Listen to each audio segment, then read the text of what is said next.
Culture on the Apricot Tree, where we talk about gospel insights through great stories and help you find entertainment that is both true and beautiful. I'm your host, Liz Busby. I'm a writer of science fiction and fantasy, a reviewer of books, and a Latter-day Saints. And with me today is my co-host, Carl. Hello, everyone. Good to see you again. I am Carl Cranny. I have a PhD in religion, and I like to write on the intersection of religious themes in pop culture. So good to have you all back. And with us today, we have two guests. First, we have Connor. Can you introduce yourself? Yeah, hello everyone. I'm Connor Hilton. I'm an English PhD student at the University of Iowa. I work with 19th century Gothic literature, looking at the post-secular and themes of religion and violence. And then we have also with us today, Tarek. Can you introduce yourself? Hi, I'm Tarek Lacour. I'm a PhD student in philosophy and a master's student in neuroscience at Texas A&M University. I work in the philosophy of psychology, cognitive science, and neuroethics. And in addition to that, I'm also a member of the Lifespan Cognitive Neuroimaging Lab, where we study the effects of aging on the brain using fMRI. So good to be here. Awesome. We're excited. We're going to have a very interesting conversation today. Our topic is Under the Banner of Heaven, the new TV series. But first, we're going to start with our best book segment, where we each recommend something that we are watching, reading, or listening to. My recommendation today is a book. It is called Bird Summons by Layla Abu Layla. Her name is interestingly alliterative. But Bird Summons is a, how do I describe it? It's a Muslim speculative fiction novel based on a classic piece of Sufi poetry called The Conference of the Birds. So it has kind of this retelling of an older religious narrative, but it also is dealing with three women who are Muslim immigrants to the UK and their experiences dealing with questions relating to their religion, relating to both their adopted culture and their home culture. And then there's this magical realism element in it. So I think it's super interesting to read as a Latter-day Saint, just looking at how we can involve religion in our fantasy works, which is kind of my thing. So I really enjoyed this book, Bird Summons. Carl, you want to go next? Sure. I am going to recommend the first book in the Culture series by Ian M. Banks. The Culture series takes place in the far future, where there is a society run by hyper-intelligent machines that has become like a post-scarcity utopia. And this book kind of deals with the question of whether that's a good thing or not. And I found myself really conflicted at the main character is trying to fight the culture, and I kind of agreed philosophically with him that a post-scarcity culture run by hyper-intelligent AIs who would give you every desire of your heart would probably be a terrible thing, spiritually, emotionally, whatever. Even though on some level I believe in that sort of ideal world that we would try to create, where everybody has food and the things that they need, and everybody can choose what their heart desires, and whatever is available to them would be granted. While I feel like that is a good goal, part of me is worried what would happen if we got there. And so it was interesting to see sort of these two groups in conflict with each other, and I'm not sure which one I agreed with. And I really liked that at the end of the book, the artificial mind that sort of acted as the MacGuffin in the book, that everybody's trying to capture this one hyper-intelligent AI for their side of the war, either to rescue it because it's from the culture, or for the Adirans, their military opponents. The mind, in the end, adopts the name of his major protagonist and decides that that's what it wants to be called. And I was like, that's fitting, because I know that you're working for the culture, but you're not sure this guy wasn't wrong. Sounds about right to me. So I really enjoyed the first book. It's called Consider Phlebas by Ian M. Banks. Fantastic. Okay, Connor, what have you got for us? Yeah. So I think I have two. 'Cause I can never pick just one thing. Go Uh, ahead and do two. a book, Hike's Void by Steve Peck. It's his latest novel, just released a month ago, a couple months ago. And it, interestingly, I think deals with a lot of the same questions and themes as Under the Banner of Heaven in a very different setting and way of exploring those questions. But it's like a lot of Steve's fiction, like very Mormon and very weird and wonderful. In the so thinks about questions of violence, revelation, um, women's sexuality. Also, like opens with this great line about God hates people, but that God is like able to still like act as if he loves people even when he hates them. Anyway, very fascinating theological stuff happening, and it's wonderful. you, Just you gotta love Stephen Peck. I think yeah, he's one of the most interesting LDS writers out there that everyone should read something from. absolutely. I agree Um, 100%. and then the other thing's a movie I just watched the other day. It's from 2011. It's called Margin Call. Um, it's about the like 2008 financial crisis. Um, but what I think is really good about it is it like it's just I think a fascinating exploration of human frailty and like desire to do good, but in the face of inconvenience or personal circumstances or any other sort of like immediate like obstacle to that good, the way that we as humans often compromise.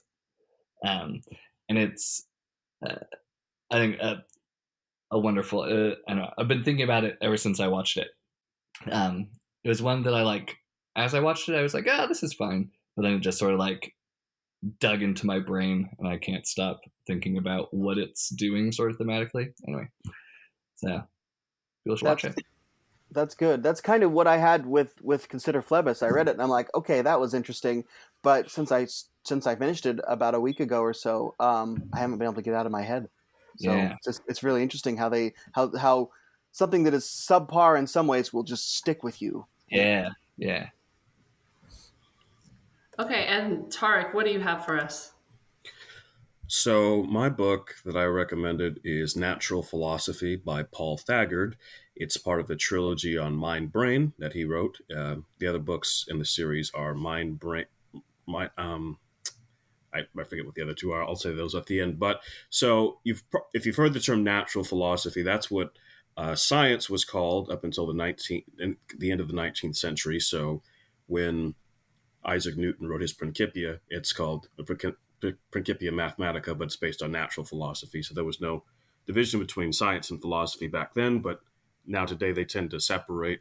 And Paul Thagard is saying, no, you need to bring philosophy and science together and have them work together. And so he calls it natural philosophy, because in philosophy, if you say that philosophy should just be part of science, then you're called a naturalist. So his version of naturalism is he's calling it natural philosophy, going back to that. And so since I am a very, very, very, very devout naturalist myself, it's no surprise that I like and recommend this book. And Liz, you would know that. You follow me on Twitter, and you know that my Twitter handle is Real Scientistics. So there you are. I love it. And I love the combination of the humanities and the sciences. I think the divisions we put up between things can sometimes be very limiting. So it's always nice to find people who are doing both. Like Stephen Peck, like he's a writer and he's also a biologist. So that's part of what makes him so interesting. Thank you for recommending that by Steve Peck. He's a very good friend of mine. There you go. Okay, well, now we're going to get into our main discussion. which is on Under the Banner of Heaven, which is a limited series on Hulu. It's 7 episodes. The final episode just came out last week, so we have all watched it, for good or ill. Where do we start with Under the Banner of Heaven? Does anyone have any opening thoughts they'd like to start with? I'm curious, how many people have read the book? Anyone? Tarek and Carl? Okay, so Liz, I have. I actually reread it in the last couple of weeks so that I could sort of see how the book and the movie were, or the TV series were interacting with each other. Sure. Yep. There it is. Right there. I actually picked up one in a free little library last summer, but I haven't gotten around to reading it, and then was too busy this summer to do what Carl did and do my research. So Cool. I read it after I watched the first 2 episodes, I think. But anyway, so I was just curious where we were, who had familiarity with which versions of the story. And I did read some background on the book, so it's interesting. So the book is by Krakauer, and it's been one of the #1 selling books on Mormonism on Amazon since it came out in 2003, I believe. Yes. Right. And the story behind the book, for those who are not familiar with it, is that 9/11 happened, and Krakauer wanted to write a book that was discussing the connections between religion and violence. Didn't think he could do one on Islam and violence, and so we got to be the target. It's writing about the Mormon history and then about the Lafferty murders in the 1980s, which is then dramatized in the TV show. Yeah, and I think the other important piece of Krakauer's context is that he grew up in Colorado, had a lot of Mormon neighbors, and was sort of adjacent to Mormon stuff happening. There's actually a really fascinating what do they call it? An oral history of the series that IndieWire put together that has John Krakauer and Dustin Lance Black and Ron Howard and some of the other head producer folks on the series. And in that, Krakauer says something about how he was sort of baffled as a agnostic, atheistic teen by these believing adults. And so one thing he wanted to figure out is how someone could believe in religion and then be, a serious, educated adult or whatever, which I think he's pretty clear in the book that he did not figure that out and thinks that that's just yes, certainly terrible thing to do. But the other thing he says is that he had a lot of Mormon friends in elementary school and junior high, and then by high school he says they just all sort of stopped hanging out with him, and that he felt like they sort of isolated and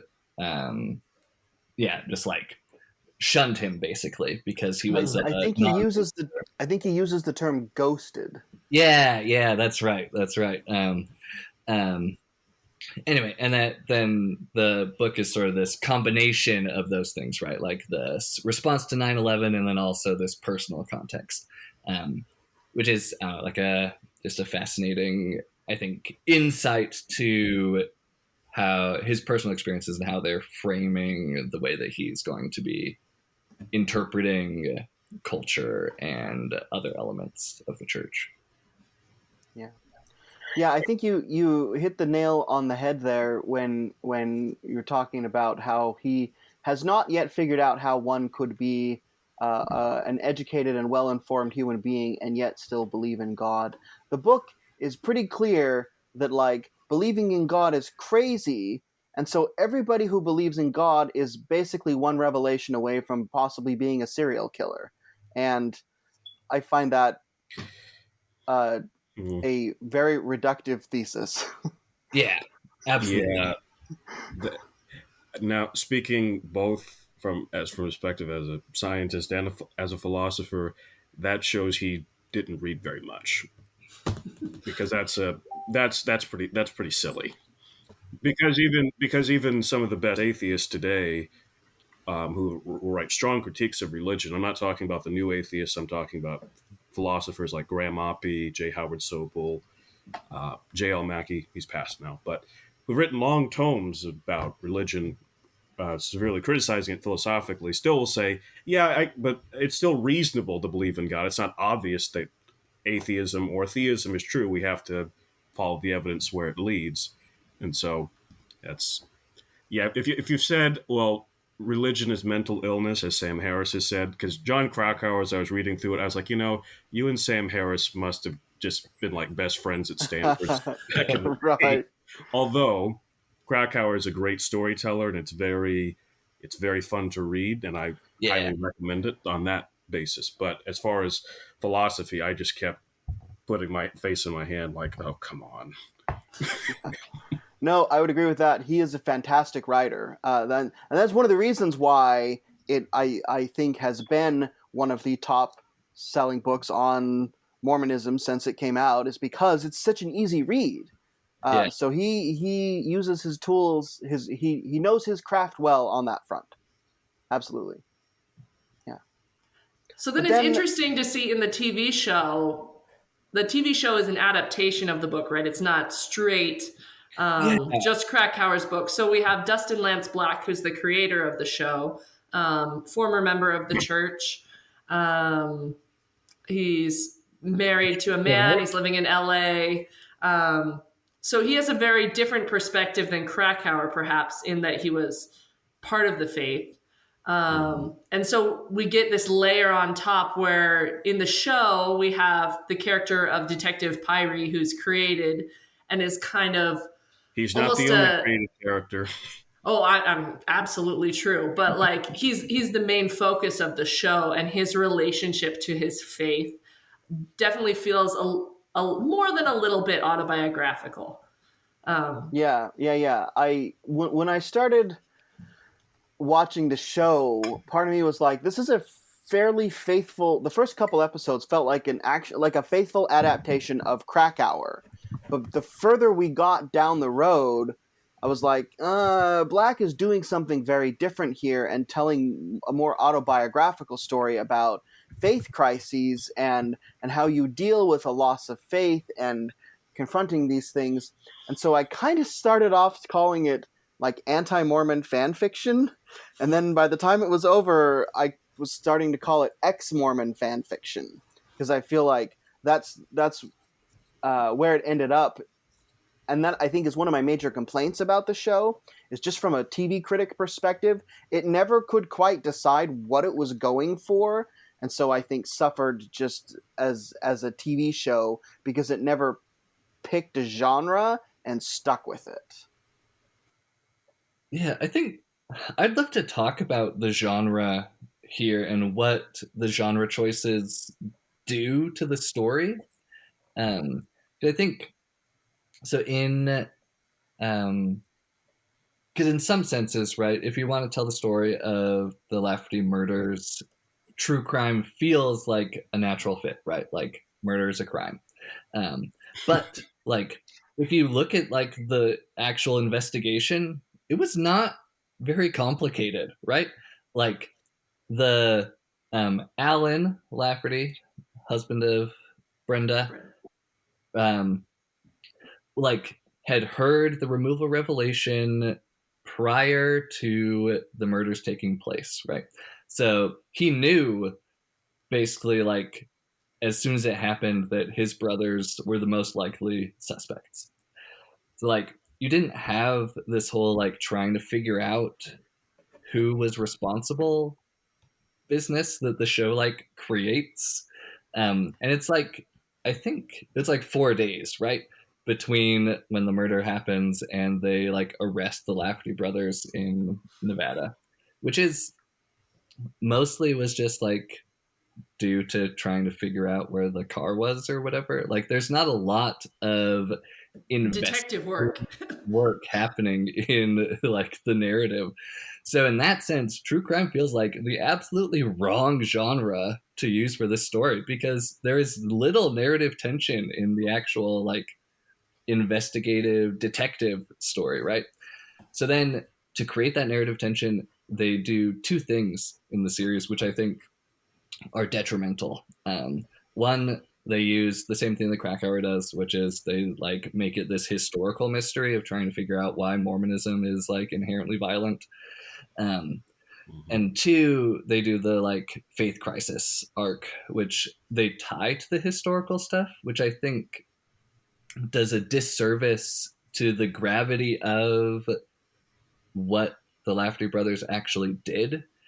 I think if you'd made Jeb's Detective Pyrie's crisis much more about the grappling with a religion that inspired him to do so much good or whatever in his life, and also inspired these Lafferty brothers to do this evil act, and trying to wrestle with like, how could something that's so good in his life be so evil in the life of someone else? That's a much more compelling like tension, I think. And that's also present in the story. It's not that present in this version of the story. But I think, and that's largely due to the genre that they chose that then like distorts the story in weird ways. Just love anyone other's thoughts on genre stuff going on here and what's happening. No, I totally agree with you on that. When the positive parts of the church are shown, they're always like in the background for 10 seconds. Like Pyrie's able to call the Ward Relief Society to save the day at the birthday party. And that's like one phone call and 20 seconds in the background when his wife is talking to him on the phone from the party. So you don't see any of the positive reasons that Pyrie would want to stay in the church, other than like, apparently his wife is going to divorce him if he leaves the church. And so he has to stay for family. So it's very strange. Yes, first of all, I agree with everything that's been said so far.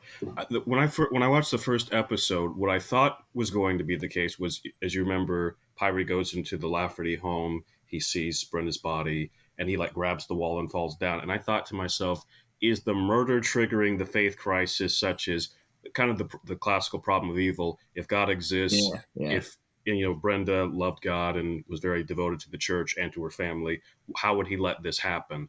And then that would be that. But that seemed not to be the problem at all, because like 20 minutes later, he's, just full of faith and everything like that. I mean, that he was just obviously more shaken by seeing the murder. Even detectives kind of have weak stomachs at times. Well, because we keep talking about Brenda's murder, let's not forget that Erica was also murdered. 15-month-old child. I have a 15-month-old. That scene was a little hard to watch. I have a 2-year-old daughter, so yes, I watched most of it with like my 1-year-old napping on my chest. Okay. Okay. I was like, a lot. So yes, sorry, Brenda and Erica both seeing that. But what I thought was interesting was, if you've read the book, you know that most of the book, besides the flashbacks of to history, are mostly Krakauer interviewing Dan Lafferty, still alive. And basically there's really none of that. You're just seeing Dan like slowly lose his mind throughout the story. And ironically, and I can't believe that this word is coming out of my mouth, that does a disservice to Dan, because Dan is actually a pretty thoughtful, coherent person. If you've listened to interviews, I listened to him, and I think also of another very intelligent, articulate murderer, Jeff Dahmer, who I also listened to a lot of interviews of him. These aren't stupid people. They're very intelligent. They can tell you why they did what they did, what their thought process was. Whereas, in the show, it just kind of almost makes it like Dan just keeps getting angrier and angrier about things, where like in real life, Dan's pretty calm in a lot of ways. And also, I didn't quite understand why it took so long for like Ron to get into the show. I kept raising my hand like, okay, we're 3 episodes in. Where's Ron at? Right. I think part of And that was trying to make it into a true crime show, right? They had to cast some doubt on who did the murder in order to make the true crime plotline work, and it just makes it confusing. exactly. Right. And to the problem that I had with most of this, I really agree, Connor, with your assessment. Like that, there are sort of three things trying to go on. There's like a murder mystery. I kind of break that into both the who done it and then just watching the Law and Order sort of boots on the ground detective work. So I kind of More split like it up into that. procedural stuff. Yeah. Yeah.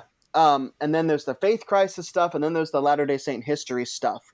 And any one of those would have been an interesting lens through it to view this, but because they put them all together, it doesn't work. And the thing that I think suffered the most for me is the murder mystery, because they're sitting there in the police station having these long, involved conversations about Latter-day Saint history, and I'm like, you just said that you think this person over here who was on the remove a revelation is going to get killed. Why don't you go check on them? You can wait to talk about the Mountain Meadows massacre later. Like the detectives acted so stupidly that I couldn't like suspend my disbelief to get into the story, because I was like, there are like live murderers running around right now. You can talk about this stuff later. What are we? There's even a point where Detective Taba says, and I forget the exact line, but he's like, "What are we doing here? Why?" And I was like, "Yes, What are you doing here?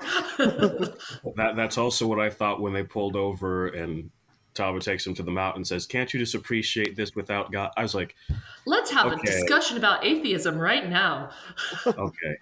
Oh, okay. Well, this is what first of all, it wasn't clear throughout the story what Detective Taba's like beliefs were. It was clear he wasn't a Latter-day Saint, Yeah. but it wasn't clear if it was like, okay, is he religious at all? Is he like, God's okay, but I don't really care? Because throughout the series, until like really the end, you really didn't know until this kind of this scene. You just kind of see he doesn't like Mormons and happens to live in Utah. So irony. Well, it doesn't help that like every interaction with him and Mormons is like several degrees higher of racism. Yeah. Well, hey, I'm a black man. I get that. I lived in Utah for a long Yeah, time. Not in the yeah. '80s. It's a little better now. But yeah, that scene where he takes me like, well, can't you just appreciate that without God? And I was like, and I thinking as a philosopher, absolutely you can. That doesn't really answer the question about whether God exists or not. He said that's kind of a silly question, but of course it makes sense because, as I'll write in the essay I'm going to write on my blog later, I think that Detective Pyrie is a very good example of a faith that you don't want. That was one of the things I was taking away. I was like, you know what? Yes, you are losing your faith, and you should. This isn't the kind of faith that you want to keep anyway.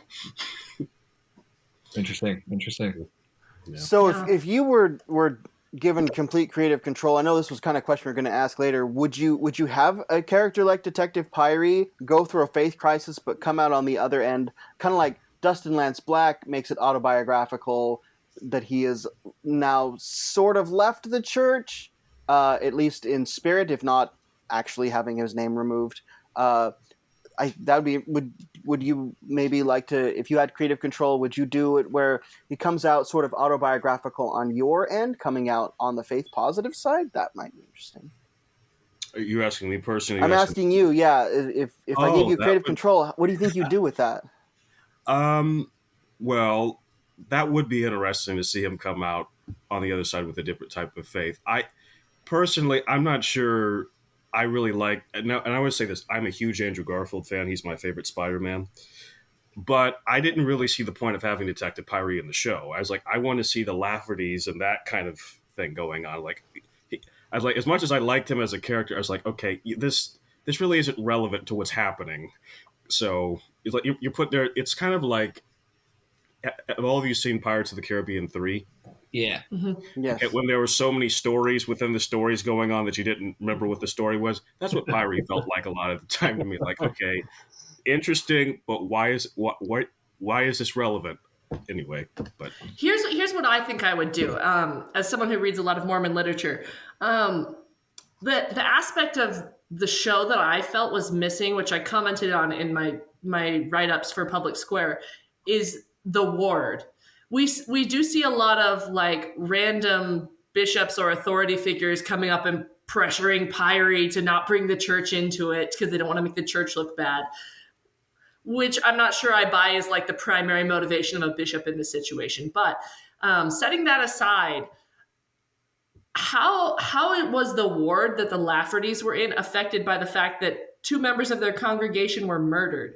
I don't think they're like, oh, we have to keep the church's reputation up. No, they're shocked and shattered. Like, I would have had a scene in like Sunday school where something comes up and like triggers this discussion of what does this mean about our community, that someone in our community has been murdered and that it's connected to a revelation. Like, having an actual discussion with faithful Latter-day Saints would have been really interesting, and that would allow you to show multiple perspectives, right? Not just the church hierarchy wants the church to look good coming out of this perspective, which is all we really get in the show.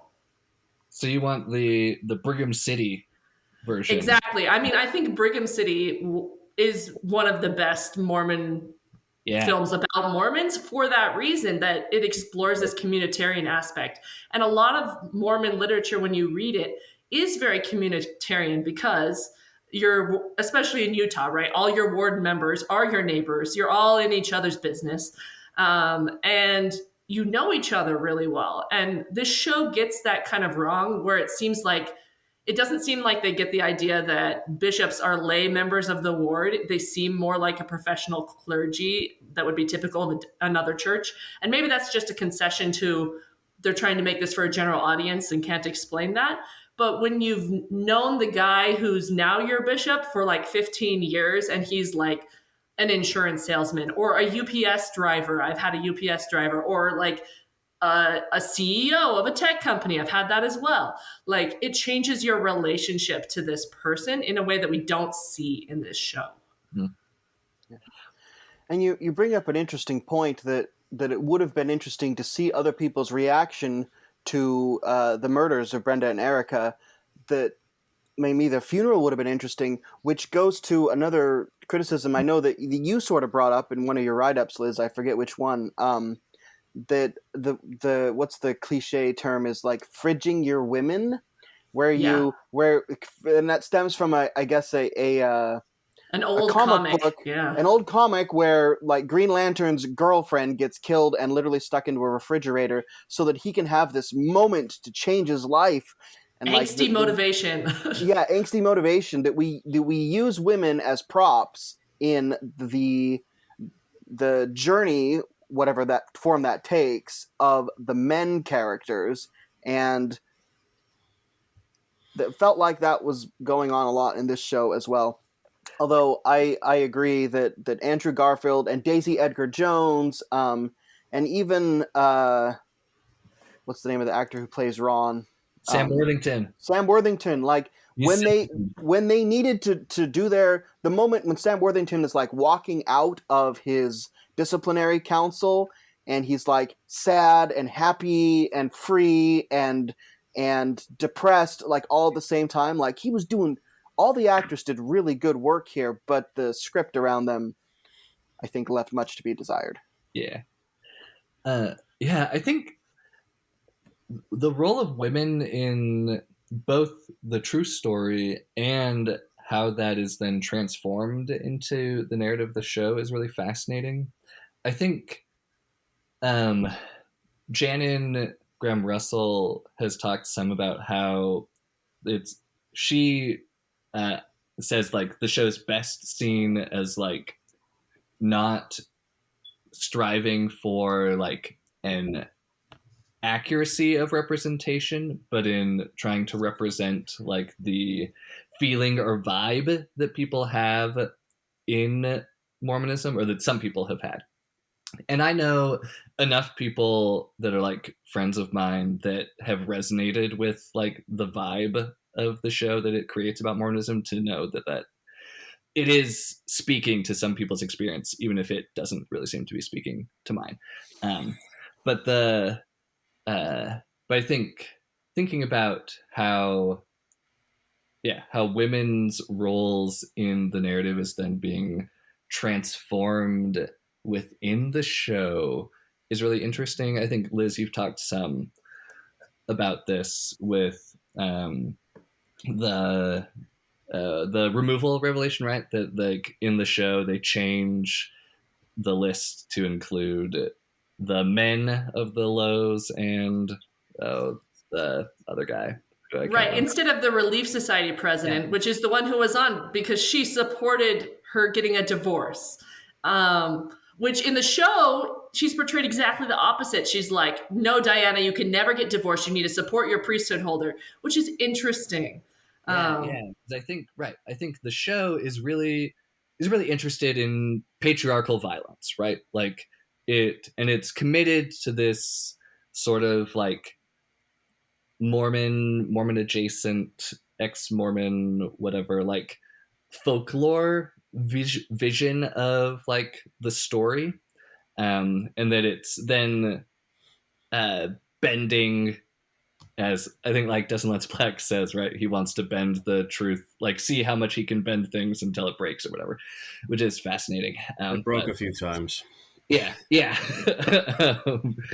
But I think there's potential for like digging into those places where those changes happened and to imagine what would be revealed or what you could like think about if you centered the women in this narrative instead of the men, right? Like if we focused on Brenda, Diana, Matilda, the Chloe Lowe, and then the state and president. Even Ma Lafferty, right? Yeah, What's going on with her character in this show? I did not understand her at all. Yeah, she's baffling.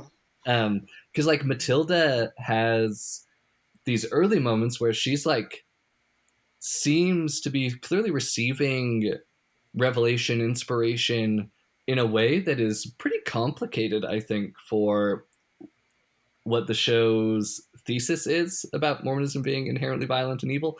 But then, that's like sidelined because it doesn't really fit in with what the show's argument is. And same with Diana, right? Like coming to rescue Matilda. That you have all these women who are Mormon and are acting in a deeply Mormon-like committed way and seem to be like doing some sort of community building and stuff that they wouldn't necessarily be doing without those church connections.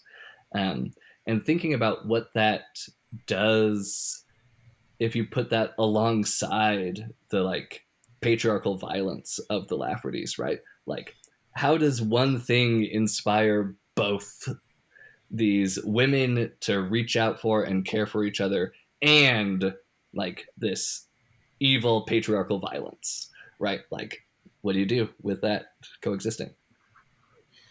Well, the reason you can't explore that is because the show is ultimately, the thesis of the show is summed up very well by the very fictionalized Alan Lafferty when he says, "Our faith breeds dangerous men." Right. As soon as he said that, I remember thinking like, well, I was like, first of all, I thought that, yeah, there are very dangerous men who are Mormons and who are inspired by their faith. I get that, but it also breeds very strong women. It also breeds very non-dangerous men too. So you have to account for the entire picture, not just one thing. And then I thought another thing that was interesting in the show was I'm a big history buff. I love MHA, love what they do. Anything on Latter-day Saint history, I'll read whether it's pro or con. I'm just one of those type of people.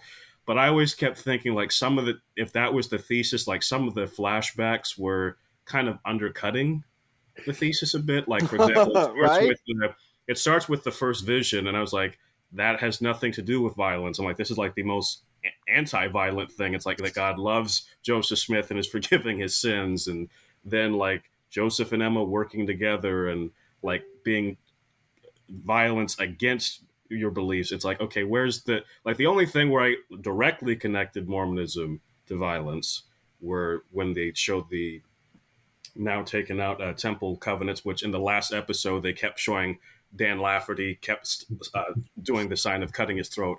I was like, come on, no one really does this. And then but was the Mountain Meadows massacre.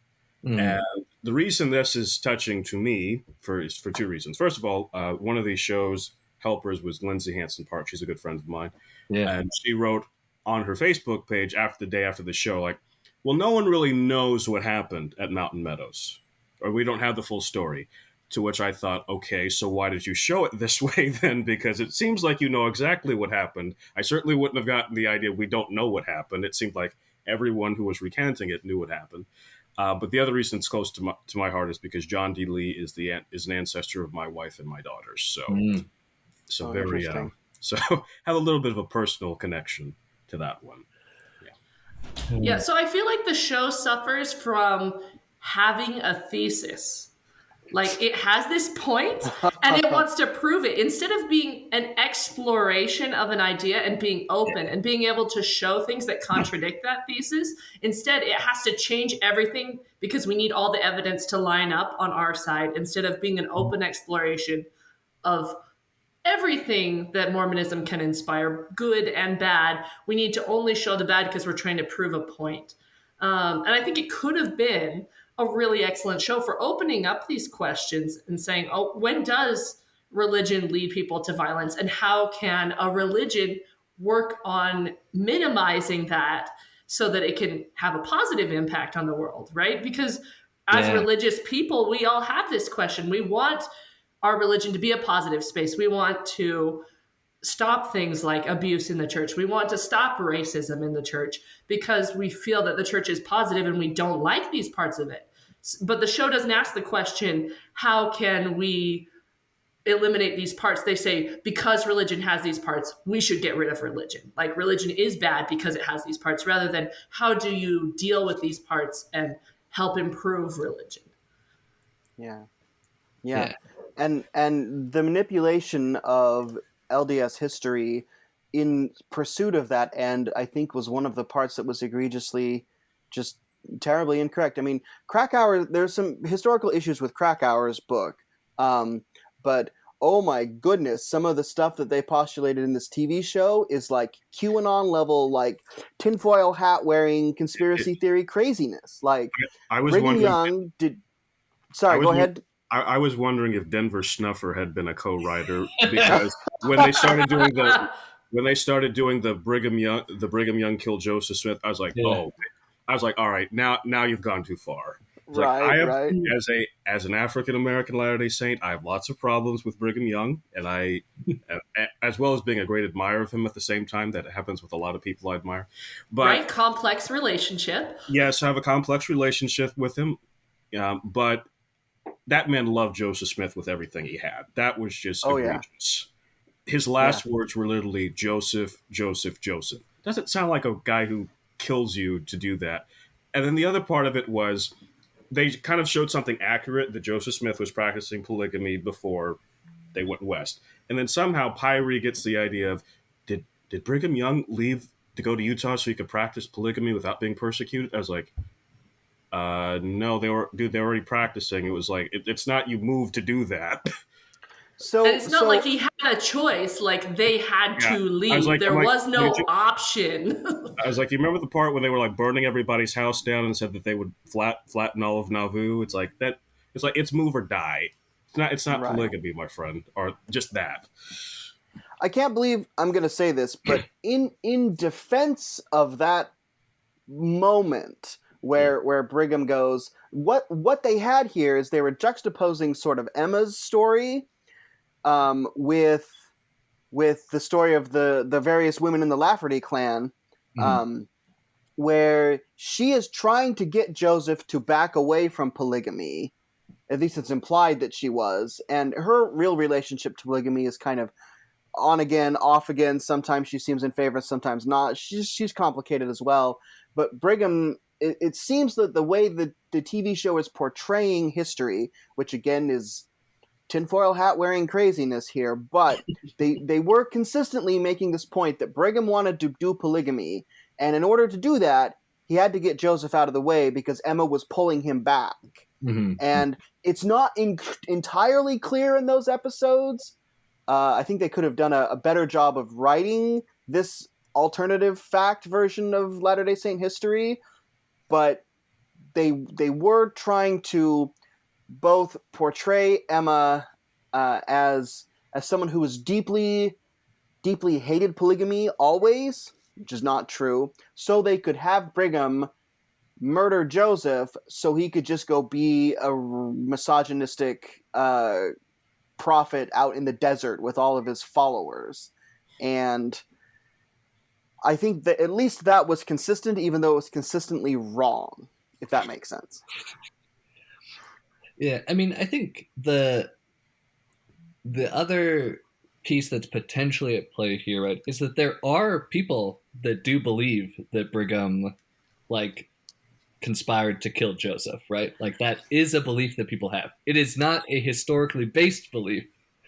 And the show is irresponsible in that it uses Alan, like, throughout the series as, like, its moral conscience, right? Like, he's the source of truth. Quite literally giving this book to Pyrie, like, yeah, Right. hint, like, hint, take this book home. and it never checks his version of events, even when, like, there is reason to check his version of events. You never have anyone, like, contradict him or whatever.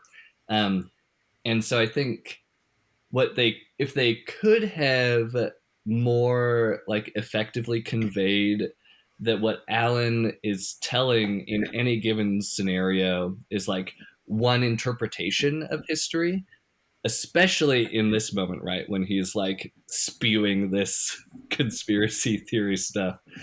If anyone would have been like, hold up, like, and offered, like, a legitimate rebuttal, it would have been, like, much better. Since it didn't do that, it is, irresponsible. Yeah. But I think. Oh, sorry. Go ahead. I was going to say, because you're right, it is a theory that Brigham murdered Joseph so he could have polygamy. The problem is it's a new theory, and so it's even more irresponsible by giving it more, like, the people making that movie about how Brigham and John Taylor murdered Joseph Smith were really happy with episode 5 or episode 6, I forget which one it was. Like, they were all over Twitter being like, this is awesome, this show proves our point, even though no responsible historian would have signed off on any of that. Yeah. I interrupted you, Tarek. Yeah, I think, to your point, that I think one of the reasons that no one fact checks Alan is there's also the hidden kind of assumption that Latter-day Saints don't read much of their own history, so that makes Alan basically the de facto historian of the show, because all Pyrie knows is what he's learned in Sunday school, and if he has questions, the bishop says, "Don't ask those questions." So that's the only. There is no one to check him. Right. Which is another place where we could have gotten some nuance, right? Because definitely there are members of the church and there are members in leadership who are like, oh, just don't ask those questions.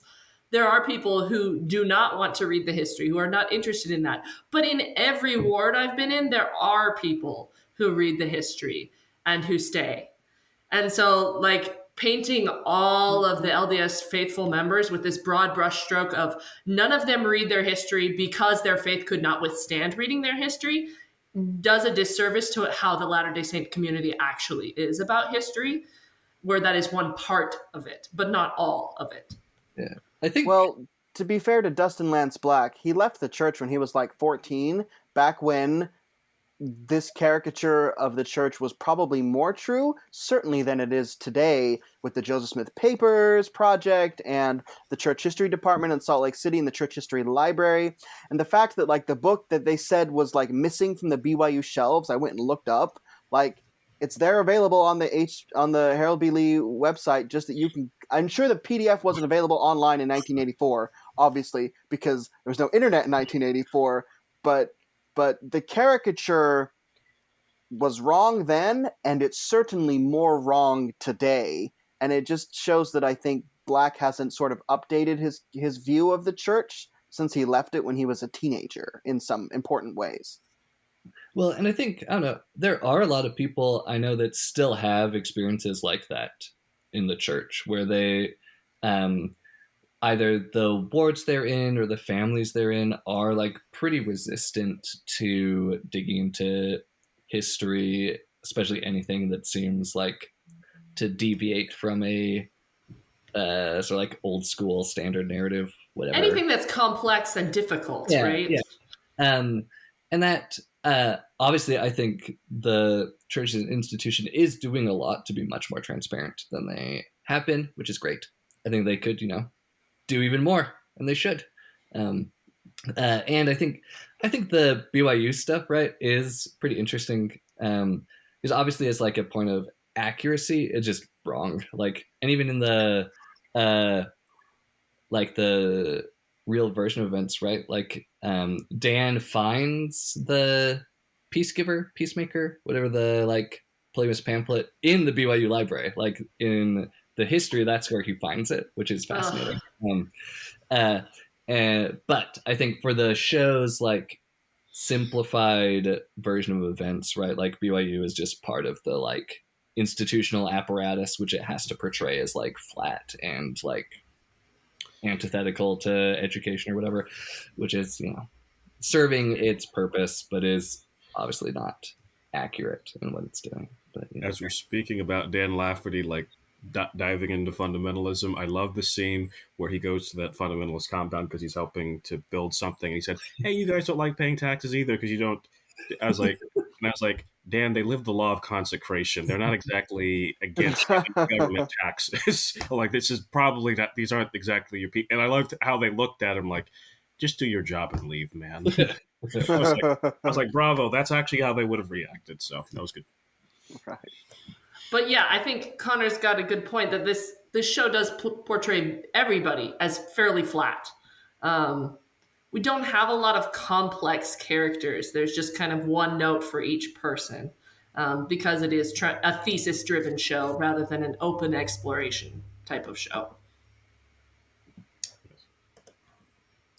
And I wonder, I know you talked a little bit about this in sort of our notes preparing for the podcast, who's the audience for this show? Because it seems like at least a lot of the ex-Mormons that I've seen poking around social media have really enjoyed it because at least in the case of Detective Pyrie, like it showcases their experience. Mm-hmm. And so it is valuable at least in that. And for those interested maybe on faith crisis sorts of issues, you can go listen to our last episode where we talked about movies and faith crises and sort of giving vocabulary for those sorts of things. But that still sort of belies the fact that I like your thought, Liz, that the thesis, they stuck to that thesis so hard that they kind of, it ruined what it could have been. Yeah. Right, and I see a lot of interviews where Dustin Lance Black is claiming like, oh, I hope this starts conversations about these issues in the church. But the problem is, if you alienate the audience you want to start conversations with, then you can't be the one sparking those conversations. You have to have that buy-in from the audience. And part of that is portraying them accurately. Like if faithful members of the church don't see themselves in the show, then you can't bring up questions for them. So yeah, I feel like it's excluded a part of its audience that they're claiming is included, that they want to start this conversation, but that's not really the setup of the show is so that it cannot start that conversation. And maybe don't show their sacred ceremonies. Just a thought. But, who am I to argue with? I mean, to be fair, like the LA Times article where they talked about how they recreated the Salt Lake Temple garden room. I mean, it was uncanny how well they did at recreating that. Like, props on that. I still am offended that they put it in there. Online, so yeah. But it's just like they did a really good job in production values. In writing, not so much. Yeah. As far as having a conversation, this is where to Connor's point, this is where whenever Dustin said that, someone should have been a fact checker and said, excuse me, if you want to have a conversation with someone, you do a documentary where you do interviews and you ask people why you believe what you believe, and you kind of have an an interplay and an exchange, and let them kind of sort that out. You don't do a series full of people who know nothing about Mormons and don't care about it. Frankly, like, I'm not mad at anyone who participated in the show; they just want a paycheck. Like, I'm sure Andrew Garfield really doesn't care one way or the other. So, but when you do a series and you depict it a certain way, you're not having a conversation. You're saying this is the story, and you can take it or leave it. So I reject the idea that this was to start a conversation. That's a lie. Sorry. Yeah, Distant Lance Black, I think, is certainly misguided if he thinks that the show is going to appeal to faithful members of the church, right? Like, he made several creative choices that you could justify potentially, that I think render his audience, like, to not include faithful members of the church, specifically to show, like, the temple ceremony, right? Like, once you do that, you have decided that you care more about what that adds to the story you're telling than you do respecting the sort of like ritual silence surrounding the ceremony that faithful members practice. And if that's your choice, like, that's your choice, right? And you can have reasons for making that choice, but you should stick to them and not, like, try and pretend that you're appealing to a much wider audience than you clearly are. And I don't know, it's been really fascinating seeing like film critics who have nothing to do with Mormonism respond to the show, because they, one, just have much less at stake in the conversation. So Sure. they're like, oh, like, it's, it's kind of fun. The pacing's pretty bad. Each episode is like 15 minutes too long, whatever. Yep. And the things they're commenting on are very different than what most of the Mormon Twitter discourse has been commenting on, which is fascinating. But yeah, I don't. I think you're right, Carl, that the audience, at least the people I've seen who have the most, like, powerful, meaningful, like, responses to the show have largely been people that have left the church in some form, that have some past experience that then, but no longer affiliate with the church. And for a lot of them, it seems to be really, like, healing in some way to see, like, some part of their experience, however they understand that, represent. I think the way revelation works in the show is really fascinating, both in terms of when the show seems to be portraying the characters as having sincere revelations and when they seem to question the sincerity of those revelations and the different types of revelations and all that. And I'd love, to hear people's thoughts on what the show is saying about revelation, how it works in, like, a personal level, communal level, how institutions play in all of that with, like, Prophet Anias, the Laffertys, the, like, general authorities doing their, nefarious stuff that the show has to do. I mean, it's really interesting. The show doesn't address a lot of the things that within the church we're taught about the limitations of personal revelation, right? It doesn't talk about how you only receive revelation for those who you have a stewardship over. So someone like Dan or Ron shouldn't be receiving revelation for the whole church. It doesn't make sense. I also found interesting their portrayal of the idea of by common consent, right? This whole school of the prophets is like, okay, we're going to vote. And if we all vote yes, then it's a true revelation. And that's kind of interesting. Yeah. It's not so much something we do nowadays in the church, that voting on a revelation, right? I can imagine something like that happening earlier in church history, although I don't know that it did so much, right? I don't think they used quite that language necessarily, right? But I mean, that's sort of what we do when we are incorporating things into canon, which we haven't done Right. since 78, right? This last time we Yeah. canonized new things. And Yeah. it was interesting the One of my School of the favorites. Prophets with Yeah. everybody voting on the revelations, but then the one guy who kind of went along with it, and this is a true event that Krakauer talks about in the book too, that he like mails himself like a signed affidavit or something saying like That this murder is gonna happen, and then when it happens he's like, oh well, good thing I covered my bases there, and I'm like, you could have told the police. yeah, But guy is such oh, a coward. I thought seriously. he was one of the more interesting characters in the show, right? Yeah, Because he represents a space I recognize personally more. Like, oh, I'm interested in this like niche doctrine and like talking about the deep things of the gospel, which sometimes people go off the rails and talk about these things. And like the decision point that he makes, that this is when he's going to get out, right? Like, when does it cross the line for him into like, oh, actually, this is not something I want to be involved in? Right. Yeah.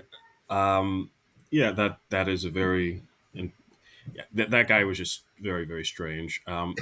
But what I thought was interesting too is that the show seems to portray Revelation as though open visions and things like that are things that happen just all the time for very trivial reasons, such as like Matilda's like going down the stairs and talking about having a revelation on to cook this or to do that.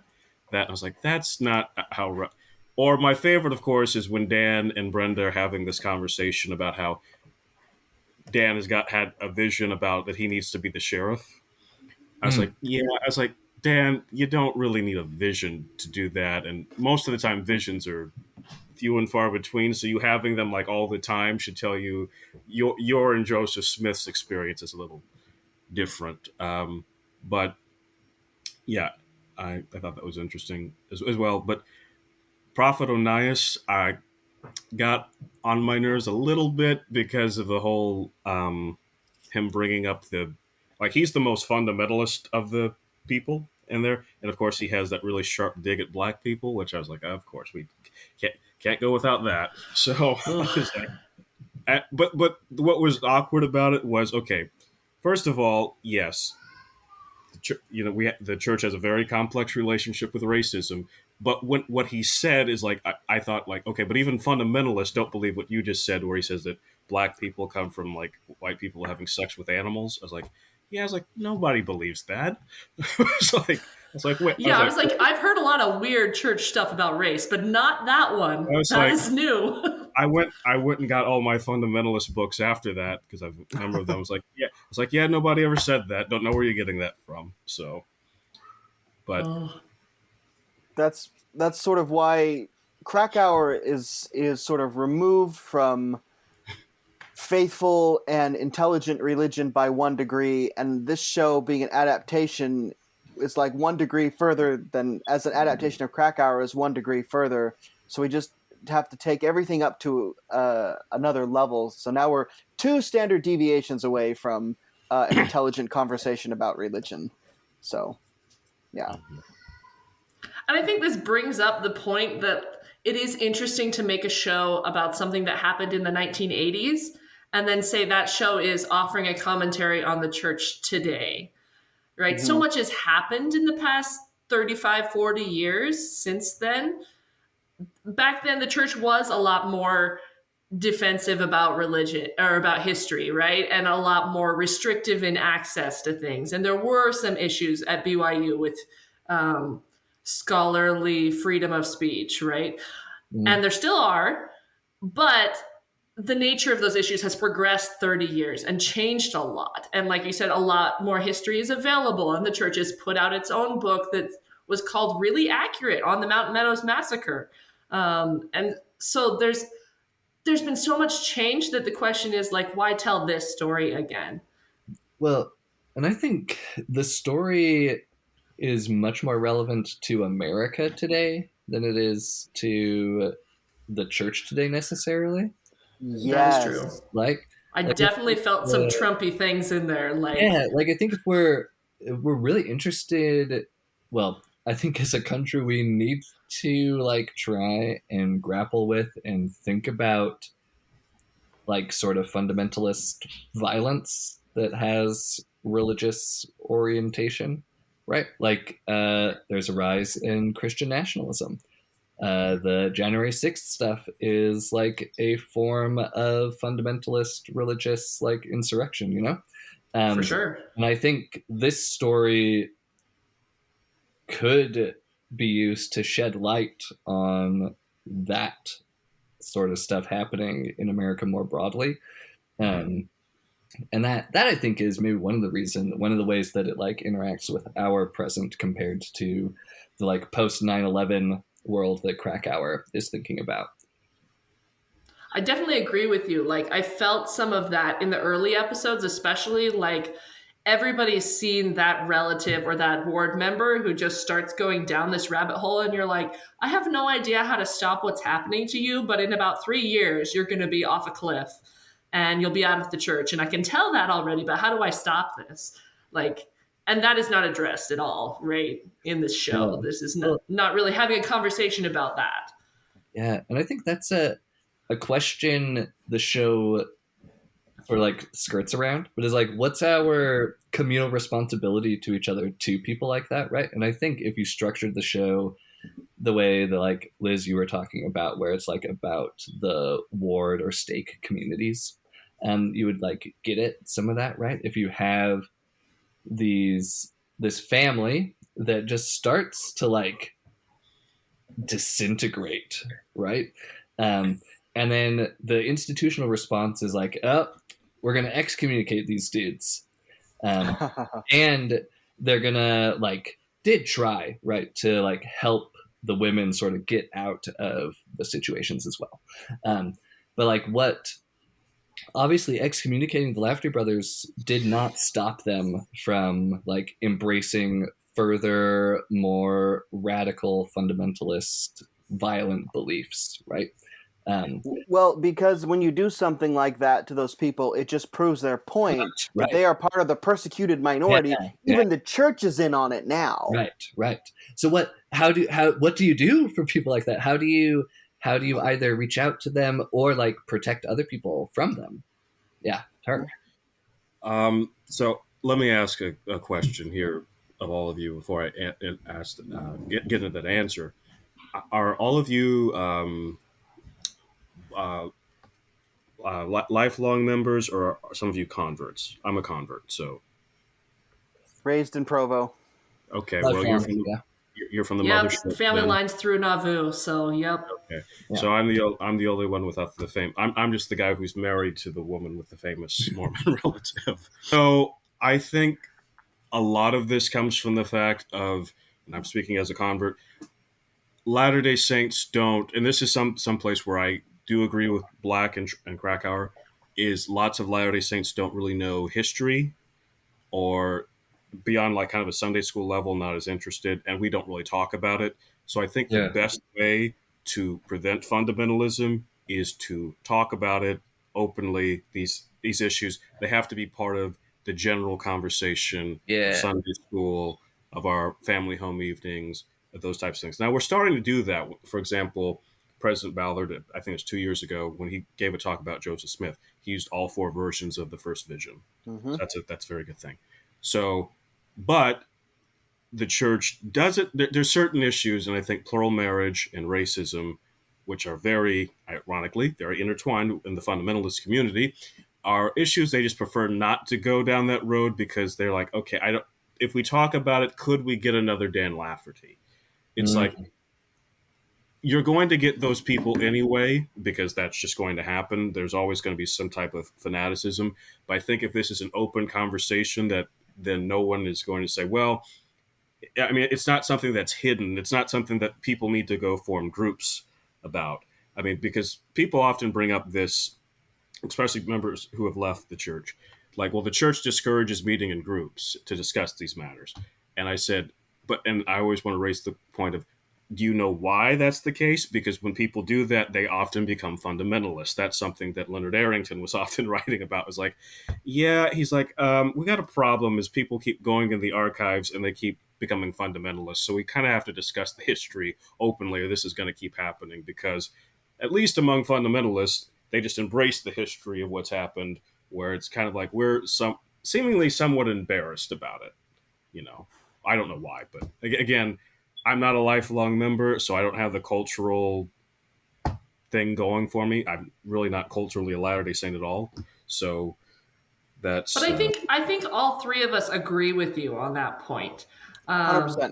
If I can, yeah, like we're all from the perspective that we feel like it's better to talk about these things to inoculate people to these issues. yes, very much. But I do see like the counterpoint. But I I have a friend who's very against talking about complex historical issues. Her husband is a convert from, he's a second generation Indian American.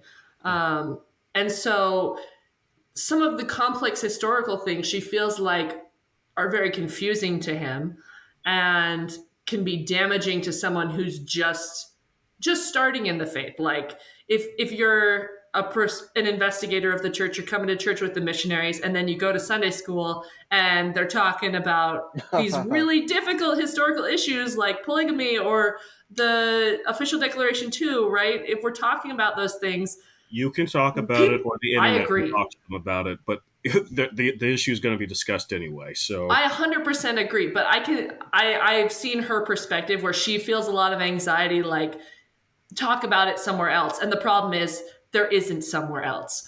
Right. That when we talk, I mean, there are these academic organizations which have been really great, but not every church member is going to be a part of those. And there is seminary and institute, which is great if you grow up in the church. Like those are good places to talk about more complex things. But even people who convert to the church after those ages should be exposed to these issues in a church setting and in a place where people can offer a faithful interpretation and reaffirm faith, even in difficulty. Yeah. All things in wisdom and order seems to be an aphorism that would apply, and that can be tricky sometimes. But I'm glad we're doing a lot better at it as a church now. So We should wrap up. We usually do ratings on a show. In turn, we do 3 different ratings. We do one for content, meaning like clean versus objectionable content. I was surprised how clean this was for a show that's about a very violent murder. I was expecting to see a lot more of the blood and stuff than we did. I still wouldn't say it's a clean show. We rate this on a scale from celestial to outer darkness. So where would you put this show? With the temple being shown in it too is another consideration. the temple for me puts it in outer darkness, and I don't know that we will ever do another podcast about a TV show that will give, like, we're just not going to pick things that I'm going to rate as an outer darkness. If the temple ceremony had not been portrayed, I would probably give it probably telestial still, because it's still a murder mystery and there's still some violence, and they show the not the actual murder itself, but the moments leading up to it, and it's pretty brutal and violent, and they kill a dog with a baseball bat at one point. Like, these are some deeply disturbing people, and so I give it outer darkness because the temple ceremony. It would be telestial otherwise for me. Anyone else have thoughts on that? I would give it outer darkness as well, not just for the temple ceremony, but to me, speaking as a man who's had domestic violence in his family, I was very, very horrified by not just the murder of Brenda and Erica, but the scene where Dan and Ron beat her down, and then she's like telling them, this is wrong, and that just makes them beat her harder. I was like, oh. So that's pretty bad. Yeah. So. Yeah, I mean, I don't know. Purpose of content, yeah, it's pretty heavy. There's lots of heavy, dark, bad stuff. Yeah. Okay, well, in terms of artistic merit, we rate on a scale of 1 to 5 popcorn balls. What would you give this in terms of artistic merit? I mean, like I said, I think the costumes are pretty good. Especially the recreation of Carthage was on par with a lot of the other recreations of Carthage. Like they did a good job doing the historical accuracy things. I think the script writing is terrible. As a writer, it just kind of broke my heart. I was like, why? There's a lot of like, as you know, which we both already know, but now we're going to have a conversation about something we would never naturally talk about. It just doesn't feel natural. Yeah. I think I don't know, like 3-ish. Yeah, I think I'd go 2. I just don't think it's going to be that entertaining to watch, which maybe a plus to members of the church who have anxiety about this show. It's not going to be like Book of Mormon musical that's going on tour over and over and you're going to hear about for years and years, because that show is like entertaining and interesting, and this one is just, I think, not going to stick around very long because of that value. So overall, I think I would give it a 3, because you are right that as far as like set design and even their portrayal of the Mountain Meadows Massacre, which I must disagree with Lindsay Hansen Park, that I think we do have a fairly good idea of a lot of what happened. You can go. Someone earlier, I think it was Liz, mentioned the book the church historians put out from Oxford University Press. Like, it is a fantastic book and a really, I think, responsible treatment of religious violence. But the Mountain Meadows Massacre scenes were only like 5 minutes in this whole 7-episode series, but they did a really good job of dumping some budget into that. I think the acting overall was really good. Yeah. I believed everybody, whether it was Ron and Dan's sort of normality and then descent into sort of right-wing fundamentalist crazy madness. The actress who portrayed Brenda did a marvelous job. Andrew Garfield can always hit the notes when he needs to, and even Sam Worthington. Like, they all did really good.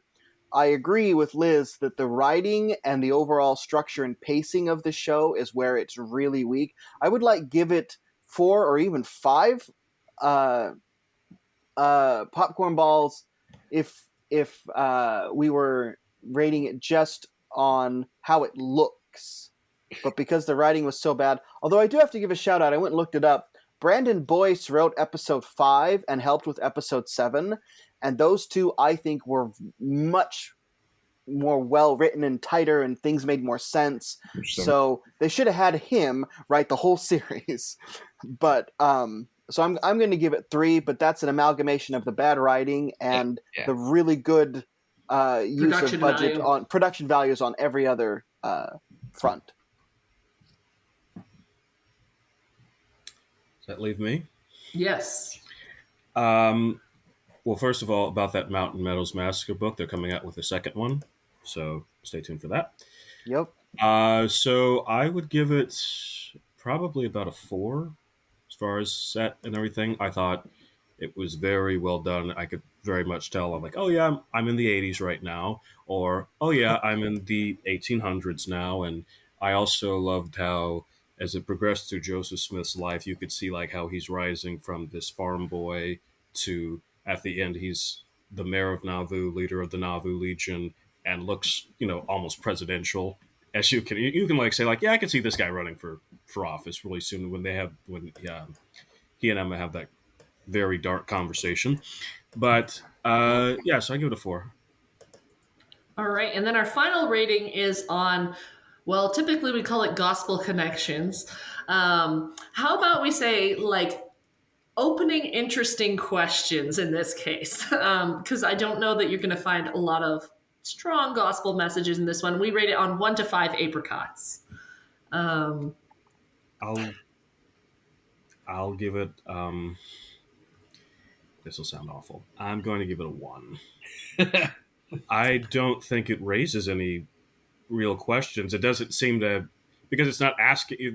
Goes back to your point, Liz, about it having a thesis.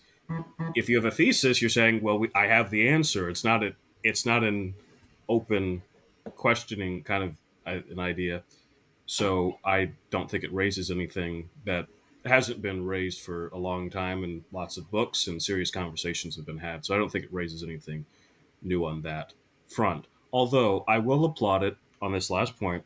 I thought the show was going to end with Detective Pyrie leaving the church, but I liked how he said, it seemed at the end like, because when he's talking to his mom and when he's having that last prayer with his family, he's smiling and seems happy and content with the prayer. So it seems more like he's saying there's still something here worth staying for, but I'm not the person I was at the beginning. That's what I kind of took from the end. Yeah, it seemed like it was a more complex message than I expected going in from episodes 1 through 6, that he would stay in the church. The message I took was that he's staying in for his family, right? That the culture is good for his family, not that he believes any of it anymore.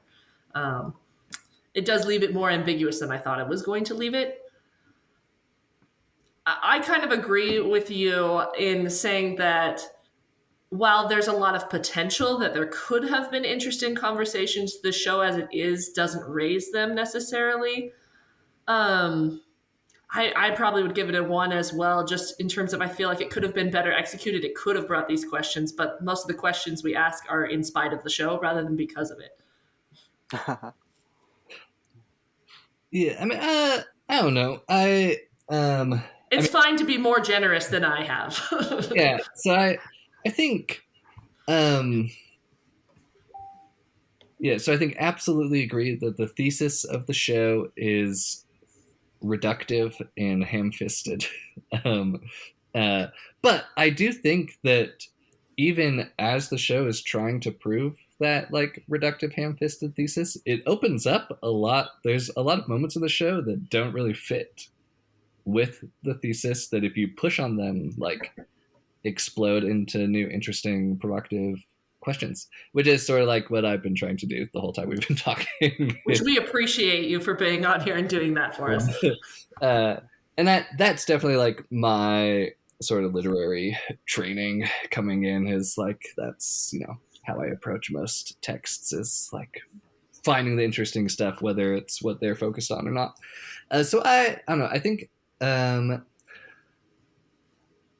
a 4. I think all the questions I have are like tied to what the show is doing, or at least how the show is interacting with the history and other like elements. And I think without the show, those questions would be different. And I think the questions that come up from that are meaningful, even if you have to reject some of the answers that the show provides to like get the most meaningful engagement with those questions. Sure. I'm going to kind of split the difference between the two of you and Connor, because I agree with what you just said, Liz, that we've had these good conversations in spite of, not because of, the TV show. But at the same time, we've had some good conversations here, and I've really enjoyed it. And so I do think that the show is reductive and ham-fisted. Those are also great words to use to describe it. I'm going to land on 2 apricots. It could have been much better, but it did generate some conversation here and amongst some other friends of mine. And so it wasn't a complete waste of time, but oh man, it could have been a much better use of time. Absolutely. Well, if it makes people feel better, as far as if you think we've just been ragging on the show this whole time, I did convince my friend Paul Reeve, who went to this kind of premiere where Andrew Garfield, Dustin Black, they showed it to historians and things like that. Paul wasn't going to watch the whole thing after that because he just kept rolling his eyes the first 2 episodes, but I told him to watch it all the way through, so he did watch it all the way through. So I didn't throw it completely under the bus. There you go. So I'm curious, what did Paul think of it? I mean, I know you can't speak for him, but... Oh, no. Paul and I had very lengthy conversations about this. Paul's a very close friend of mine. He was at my wedding, and he and I have a ritual. I call him every June 1st to celebrate the priesthood revelation. So when did the last episode come out? Was that June 2nd. Yeah, it was last Thursday, so the 2nd. Okay, so I called him the day before the last episode, and he hadn't really he had like stopped watching after number 3. I was like no, keep watching. It actually gets more interesting, and I maybe over embellished that part, but so he had thought that it was just the first 2 episodes were just very overdone, and he didn't quite understand what the message was. Hmm. That's another thing about the show is it's kind of maybe through the first 4 episodes, I kept thinking, is this about religion or is this about like right wing politics? Because what keeps coming up is taxes, taxes, taxes. I'm like, Yeah. Sure, sure. I was like, okay, I don't understand. What does that have to do with Joseph Smith, who supported high tariffs and things like that? I don't understand. So, but For sure. so I don't know if he watched the last episode, but he did watch up to number 6. But overall, his view was not that praiseworthy, I guess. All right, that's good to know. Okay, well, we'll end with just a little promo for everybody. Connor, where can we find you online? Yeah, Twitter's probably the best place. I'm at the Connor Hilton. Okay. Tarek, where can we find you? On Twitter at Real Scientistic. Okay, and Carl? You can find me at Carl Cranny on Twitter, where you can go see, and we should probably put these in the show notes. You can go see all my live tweets where I watched every episode and sort of gave my reactions as I went through it. And I think I You're might have amusing. enjoyed the show more if I had just watched it straight through. But I had a fun time sort of giving live reactions to everything that was going on the screen. So. Awesome. And you can follow my writing on lizbusby.com. And I'll also link, I did summaries of each episode for Public Square Magazine. So we'll have those in the show notes as well if you're interested to learn more. This has been Pop Culture on the Apricot Tree, encouraging you to seek after everything virtuous, lovely, of good report, or praiseworthy. See you next time.